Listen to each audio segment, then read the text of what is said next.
Hey there, welcome to day 161 of our 365-day challenge, our BU 365-day challenge. To do one thing every day that improves us, makes us better, somehow makes us a better version of ourselves, a continually improving, always moving forward, better version of ourselves. So we've been talking about the SOAP framework with respect to the relationship area of our life.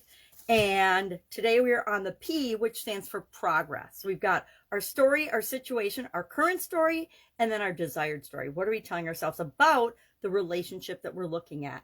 Our O, we looked at different options. What are the possible ways, once we've identified where we are and where we want to be, there's this big gap. And O is all about coming up with creative options or different options, or maybe common sense options of what actions to take, which is the A in the SOAP framework, to move us from where we are to where we want to be. And once we start taking actions, taking steps toward moving toward what we want, we have to be able to know, are we going toward what we want, or are we going away from what we want?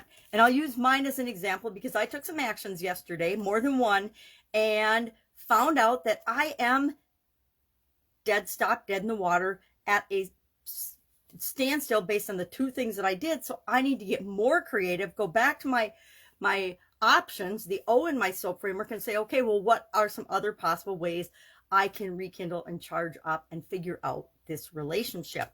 And I'll share that as I'm talking about progress. So progress, the P stands for progress. And other times through the challenge, if you've been with me this year so far, we have gone through the SOAP framework challenge. It's our 7th month.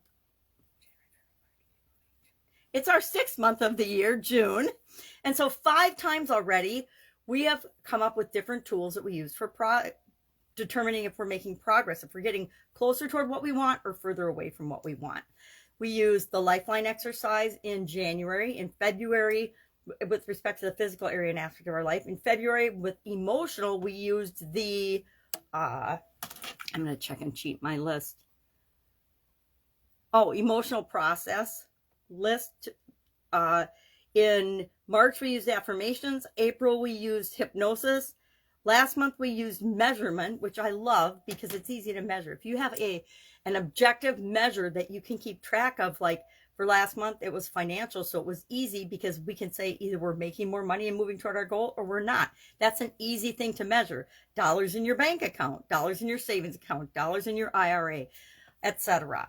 But relationships are a little bit harder to measure. So our tool today is going to be what I call evidence. And it can be subjective evidence like a measurement, or it can be, I always say the wrong thing when I mean objective. Objective means I can touch it, I can hold it. It's like physics versus chemistry. Chemistry is sometimes subjective, whereas physics is objective. It's physical. It follows science and measurements and things.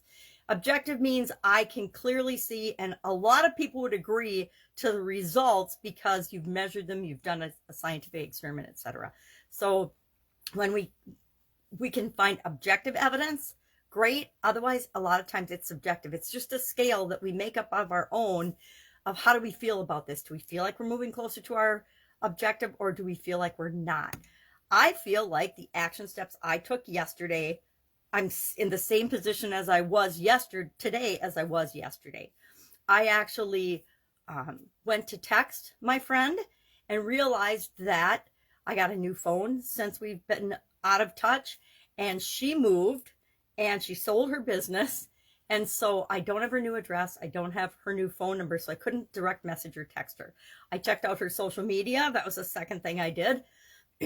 And she hasn't put anything on social media for 2 years, and it looks like her account was hacked. So she might not even be using it, or she might have a new account that I don't know of, but this one was clearly hacked and not current. So I'm going to have to go back to the O of the SOAP framework, do some more brainstorming, probably get in touch with my sister and see if she's got a current number so I can put that in my phone and then direct message her, etc., or give her a call. I'll have to figure that out. But I do feel like the evidence shows me that yesterday the actions I took kept me in the same position. So I didn't go backwards, but I also didn't go forwards, which is toward what I want, which is rekindling that relationship. So our action item today is to just think of the evidence that you're looking for with respect to the relationship that you're doing the SOAP framework on. What kind of evidence are you going to be aware of and take note of that indicates to you whether you're moving closer to the relationship you want or further away from the relationship you want? And we always want to be just moving a little bit toward it, right? All right, any questions on this? Hit me up. If you're not sure what kind of evidence to look for the relationship you're working on, feel free to direct message or share in the comments below so other people, including me, can chime in and say, well, you could look for this or this or this or this. Especially with other people involved, relationships is tricky because sometimes we assume people's intent or behavior or actions or facial expressions or the words they say. Sometimes we misinterpret them. So we want to be a little more careful with our evidence. Maybe just one piece of evidence doesn't mean everything. We have to look for a pattern of evidence. All right. If I can help you, ask. Otherwise, I'll be with you tomorrow. And I don't have my calendar handy. Let's see what we're going to talk about. I do have my calendar handy. Oh, good topic tomorrow. It's an exciting one. It's something about within. All right. Have an awesome day, and I'll be with you tomorrow.